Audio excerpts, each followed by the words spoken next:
Supreme കോടതി വക്കീലന്മാരെ ഇവിടുത്തെ അതായത് എന്തിനു വേണ്ടി സർക്കാർ എതിർത്തു എന്ന ചോദ്യത്തിന്റെ ഉത്തരം കൂടിയായിരുന്നു കഴിഞ്ഞ ദിവസം വന്ന വിധി. അതായത് പ്രധാനപ്പെട്ട നേതാക്കൾ അടക്കമുള്ള ആളുകൾ ആ കേസിൽ കുറ്റക്കാരാണെന്ന് കണ്ടെത്തുകയാണ്. സ്വാഭാവികമായും 10 പേരെ വെറുതെ വിട്ടു. അതിനെതിരെ അപ്പീൽ കൊടുക്കാൻ നിയമപരമായി ആലോചിച്ച് തീരുമാനിക്കുമെന്ന് പറഞ്ഞു. അങ്ങനെ എന്തെങ്കിലും ഒരു തീരുമാനത്തിലേക്ക് പോകുന്നുണ്ടോ?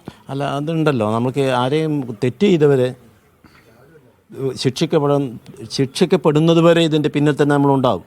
കാരണം നമുക്ക് വന്ന ദുരന്തങ്ങൾ, ഈ നാടിന് വന്ന ദുരന്തങ്ങൾ തന്നെ പറയാം, നമുക്ക് മാത്രമല്ല നഷ്ടം, ഈ നാടിന് തന്നെ വന്ന ഒരു ദുരന്തത്തിന് അതിനു വേണ്ടി ഇവർ ചെയ്തവർക്ക് ഈ ശിക്ഷ വാങ്ങിച്ചു കൊടുത്ത് നാളെ ഇത് തന്നെ ദുർവിധി. ആൾക്കാർക്ക് സമാധാനത്തോടെ ജീവിക്കാൻ പറ്റുമോ? ഒരു പൊതുപ്രവർത്തനം നടത്താൻ പറ്റുമോ? എന്താ ചെയ്യുക? ഈ നാട്ടിൻ്റെ അവസ്ഥ എന്താണ്? അപ്പോൾ അതിനു വേണ്ടി ഏത് തെറ്റ് ചെയ്തിട്ടുണ്ടെങ്കിൽ അത് എങ്ങനത്തെ ഒരുത്തനായി കഴിഞ്ഞാലും പരമാവധി നമ്മൾ ജീവിതാവസാനം അതിനോട് പോരാടും. അത് അവരെ ശിക്ഷ വാങ്ങിച്ച് കൊടുത്തേ അടങ്ങും. കാരണം എന്താ വെച്ചാൽ നാളേക്ക് ഇവിടെ ജീവിക്കാൻ പറ്റില്ല ഇവരെ കൊണ്ട്. അപ്പോൾ ഈ ക്രിമിനലുകളെ വളർത്തുന്ന ഈ സർക്കാർ അതിനൊരു താക്കീതായി നാളേക്കുള്ള പൊതുജനത്തിനുള്ള ഒരു ആശ്വാസം, ജീവിക്കാനുള്ള ഒരു സൗകര്യം, ഒരു വിശ്വാസത്തിന് വേണ്ടിയിട്ട് ഇത് സമൂഹത്തിന് കൊടുക്കുന്ന മെസ്സേജായി മാറാനാണ് നമ്മൾ ശിക്ഷാവിധി വരുന്നതിന് മുമ്പ് തന്നെ നിങ്ങൾക്കൊപ്പം ഉണ്ടായിരുന്ന CK ശ്രീധരൻ പറഞ്ഞത് അതൊന്നും കുഴപ്പമില്ല, ഞങ്ങൾ എന്ത് വിധി വന്നാലും അതിനെതിരെ അപ്പീൽ കൊടുക്കുന്നതാണ്. ഭയങ്കര കോൺഫിഡൻസിലാണ് CK ശ്രീധരനുള്ളത്. അല്ല, CK ശ്രീധരൻ പറയുമല്ലോ, CK ശ്രീധരനെ ഇവിടെ പ്രതിഭാം വക്കീലിൻ്റെ വക്കാലത്ത് ഏറ്റെടുത്ത് കഴിഞ്ഞാൽ മാത്രമല്ലേ പണം വാരി കൊണ്ടുപോകാൻ പറ്റൂ. അപ്പോൾ അതായത് സത്യത്തെ ഇല്ലായ്മ മറച്ചു വെച്ചുകൊണ്ട് അനീതിയെ രക്ഷപ്പെടുത്തുക എന്നുള്ളതല്ല അയാളുടെ മാർഗം തന്നെ. അതല്ലേ നമ്മുടെ കൂടെ നിൽക്കുന്ന ഒരു മനുഷ്യൻ അത്തരം വിശ്വസിച്ചിട്ട് നമ്മുടെ ഒരു പ്രസ്ഥാനത്തിൽ തന്നെ ഇങ്ങനെയുള്ള ഒരു അഭിഭാഷകൻ ഉണ്ടല്ലോ എന്നുള്ളൊരു സമാധാനം നമുക്കുണ്ടാകും. നമ്മുടെ കൂടെ നിന്നും കൊണ്ട് പിന്നെ മറുകണ്ഠം ചാടണം എന്ന് വെച്ചാൽ CPM പോകണമെങ്കിൽ വെറുതെ പോയതല്ല. ഈ വക്കാലത്ത് ഏറ്റെടുക്കണമെങ്കിൽ CPM ചേരണം. അതങ്ങനെ പിണറായി വിലക്കെടുത്തു.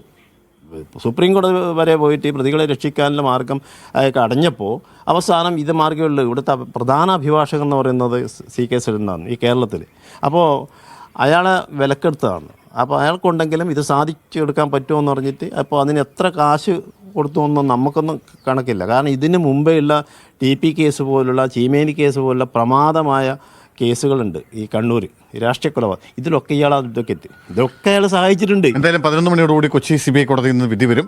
അപ്പോൾ കുറ്റക്കാർക്ക് എന്ന് കണ്ടെത്തിയവർക്ക് കടുത്ത ശിക്ഷ തന്നെ ലഭിക്കുമെന്ന പ്രതീക്ഷയിലാണ്. അതെ, അത് വലിയൊരു പ്രതീക്ഷയുണ്ട്. ഇതിന് കുറച്ച് മണിക്കൂറുകളേ ഉള്ളൂ, അതറിയാൻ കാത്തു നിൽക്കുകയാണ്. അത് കടുത്ത ശിക്ഷ കിട്ടണമെന്ന് പ്രാർത്ഥിക്കുകയാണ് നമ്മൾ ആ കോടതി അത്രയും ബഹുമാനിച്ച് ഇത്രയും ത്യാഗം ചെയ്ത് നമ്മൾക്ക് അതിന് തക്ക ഒരു പ്രതിഫലം എന്നുള്ള രീതിക്ക് ആ ശിക്ഷ മാറട്ടെ.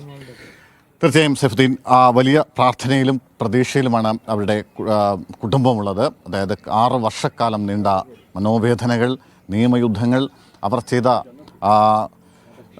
അവരുടെ പോരാട്ടം, അത് വലിയ പോരാട്ടം തന്നെയായിരുന്നു. അതായത് ഒരു സർക്കാരിനെതിരെ തന്നെ നടത്തിയ പോരാട്ടത്തിനൊടുവിലാണ് ഈ കേസിൻ്റെ വിധിയിലേക്ക് കാര്യങ്ങൾ, ശിക്ഷാവിധിയിലേക്ക് കാര്യങ്ങൾ എത്തുന്നത്.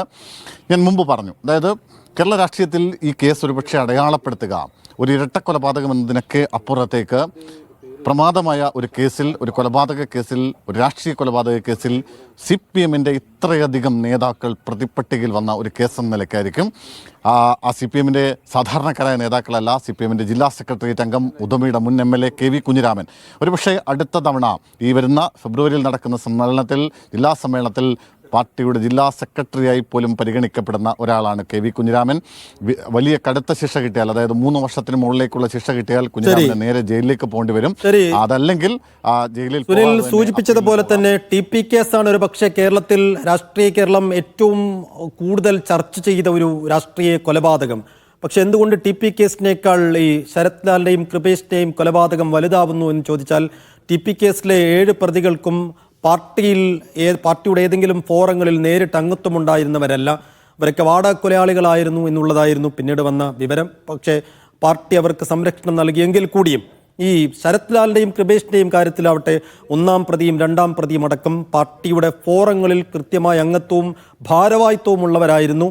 ഇനിയിപ്പോൾ ഈ ഗൂഢാലോചനയിലും പ്രതികളെ ഇറക്കിക്കൊണ്ടുവന്നു എന്നുള്ള കുറ്റം ചുമത്തപ്പെട്ട ആളുകളൊക്കെ മുൻ MLAയും ഒപ്പം പ്രാദേശിക നേതാക്കളുമൊക്കെ. ആ നിലക്ക് പാർട്ടിക്ക് നേരിട്ട് പങ്കുള്ള, പ്രാദേശിക നേതാക്കൾക്ക് നേരിട്ട് പങ്കുള്ള ഒരു കേസ് എന്നുള്ള നിലക്കാണ് കൃപേഷിൻ്റെയും ശരത് ലാലിൻ്റെയും കൊലപാതകം വലുതായി നിൽക്കുന്നത് എന്നുള്ളതും കൂടിയാണ്.